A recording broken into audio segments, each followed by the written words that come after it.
Good morning. Thank you again. I appreciate being invited, and it's a wonderful day to be here. First of all, 83 in Judaism is actually the time for your second bar mitzvah traditionally. And so I'll be expecting a call soon. Was it Thank you. So it's a pleasure to be here. We really enjoy our relationship with all of you guys, with all we do. We do plenty. The Tri-Faith service, I'm here with Billy and a group for the gathering, and it's such a wonderful place. So thank you again for welcoming me.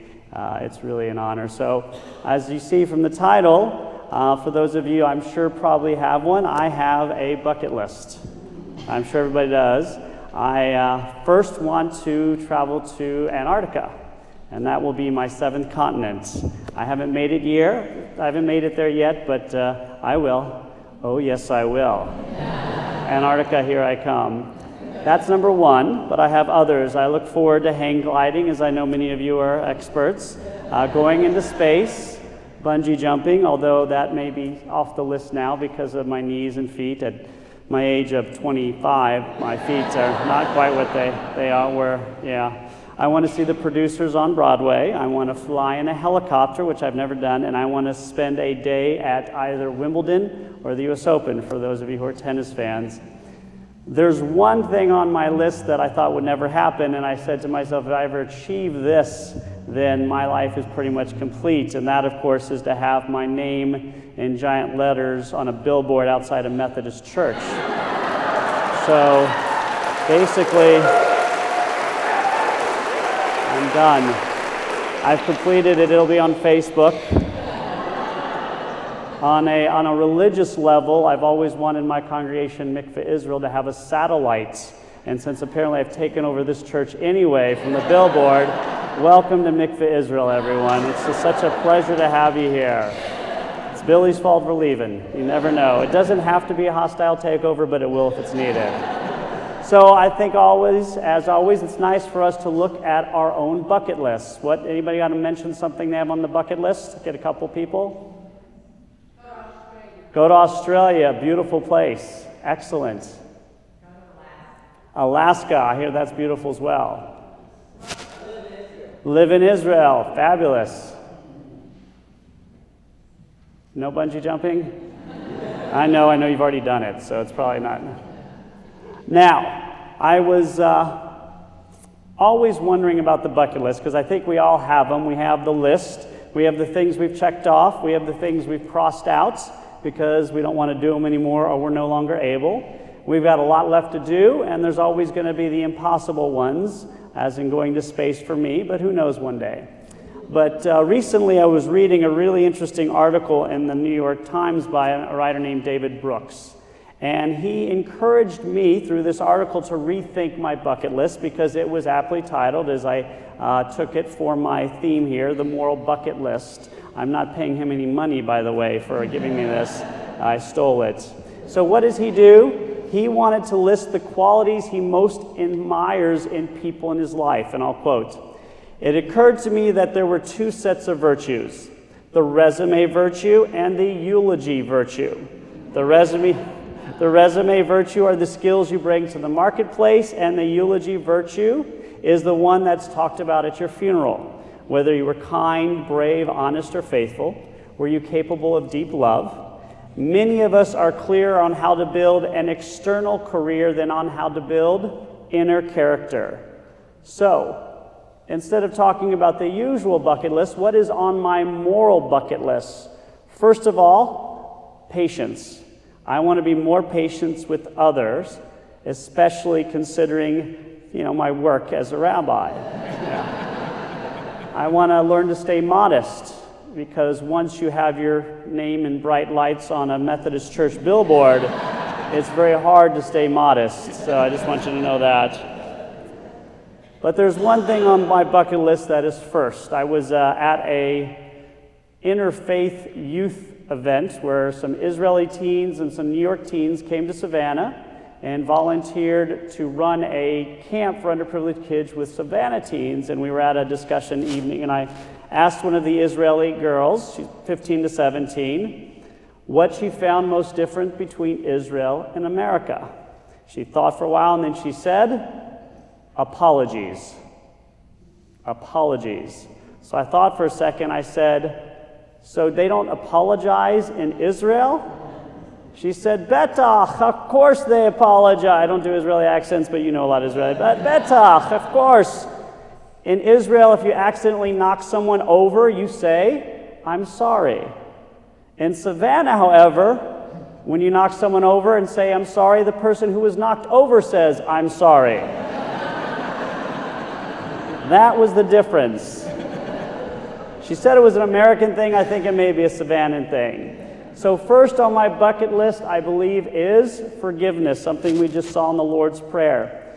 Personally, I do have some difficulty. I can barely forgive people for driving slower than Miss Daisy in this city.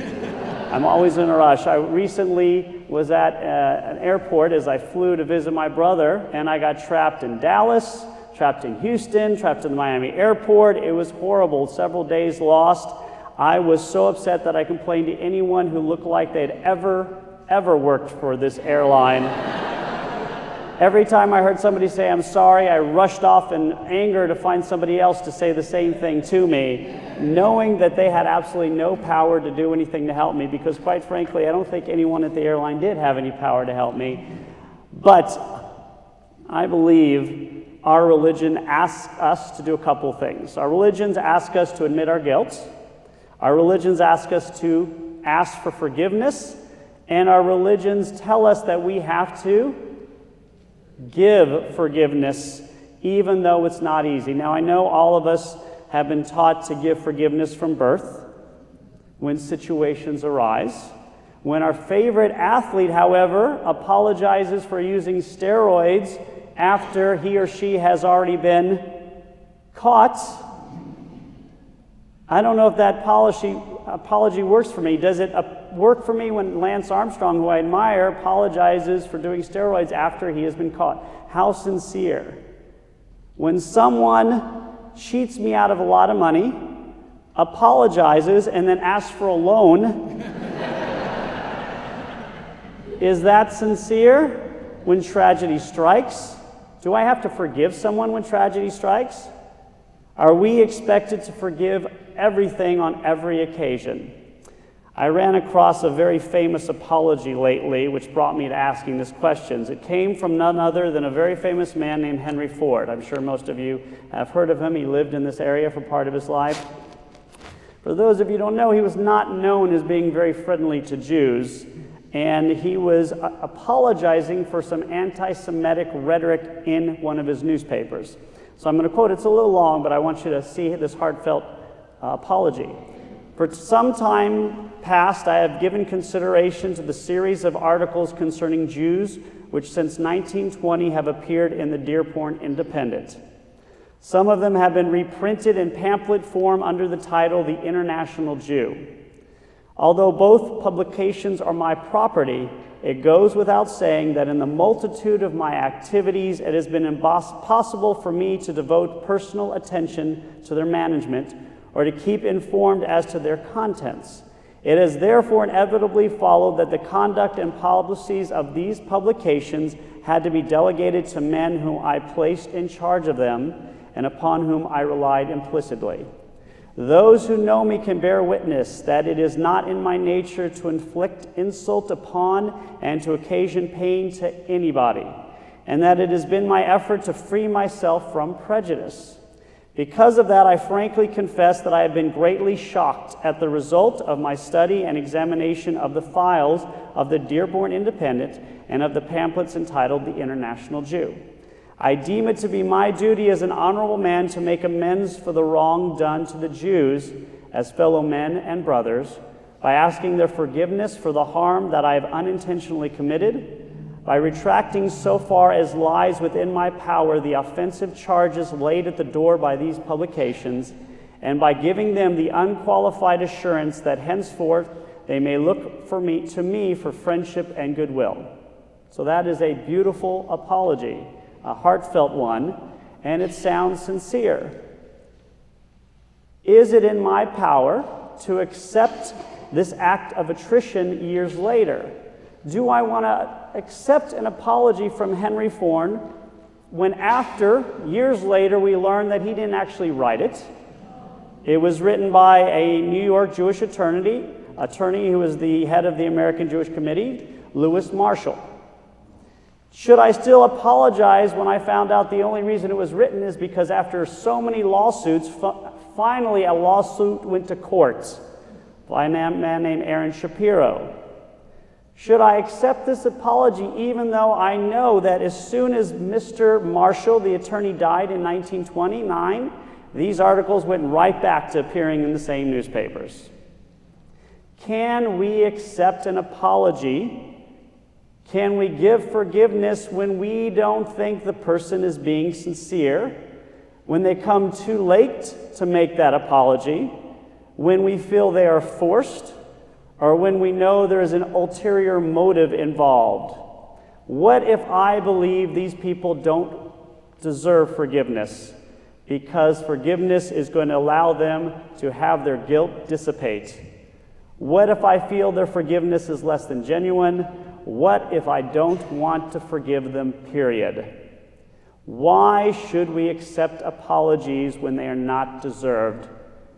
Doesn't it seem more reasonable? And the answer is no, it is not. The answer is we accept apologies because we are people of faith. We accept the act even when we suspect the motive to be less than sincere. Because truly, can we know what someone feels in their heart? Can we really know when anyone is ever sincere about an apology? As a Jew, we believe we always forgive, but we don't always forget. What does this mean? I forgive you, but that doesn't mean you don't have to pay the consequences for your actions. You may have to go to jail, pay something back. It doesn't mean I'm going to give you another loan after I've given you two and you have not paid me back. I forgive, but I don't have to forget. I forgive, but I don't have to create the same relationship with I had before. If you are my best friend and you hurt me dearly, I can forgive you. But that doesn't mean we have to be best friends. But it does mean I have to forgive you. Moses, throughout what we call the Torah, forgives the people of Israel time and again. He forgives them even though he knows, guess what? They're going to sin again. Why? Because they're people. In Leviticus, we just read what we call the Holiness Code, a list of things you were supposed to do. Moses gives this to the people knowing full well that they're going to break them. Not every day, but they're going to break them.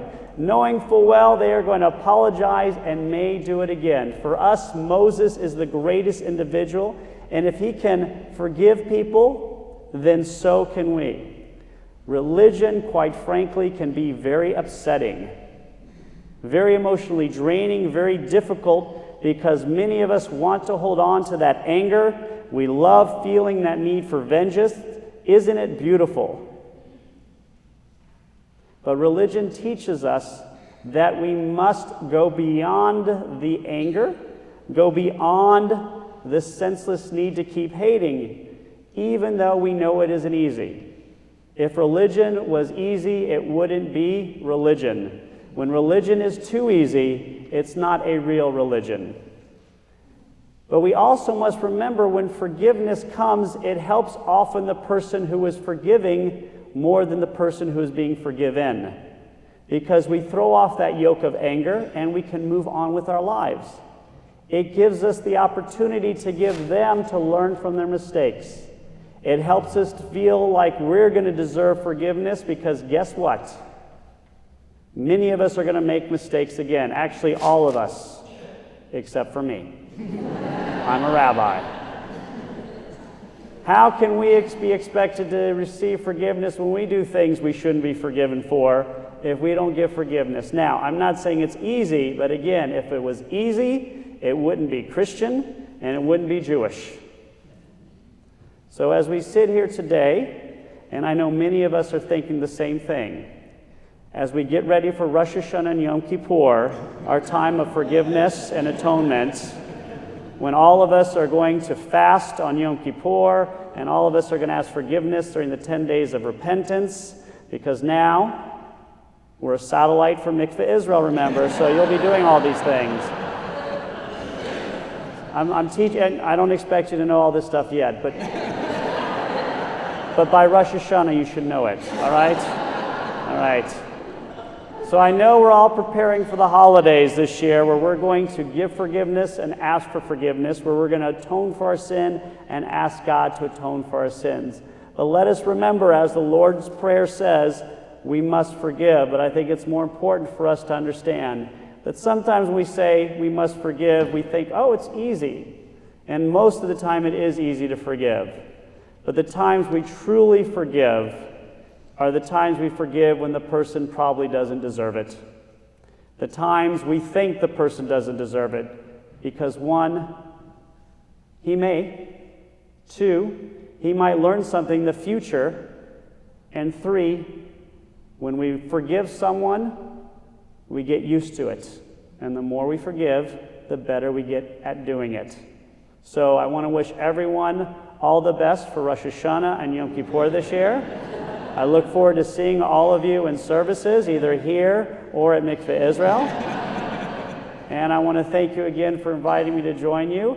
It is such a pleasure to be part of this community. I also must apologize and I will expect forgiveness, although I know from this group over here, they're not so good at it. So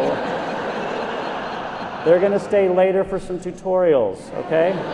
I have a youth group event I'm going to attend, so I apologize, I'll be leaving early. So again, all my best. We say Shabbat Shalom.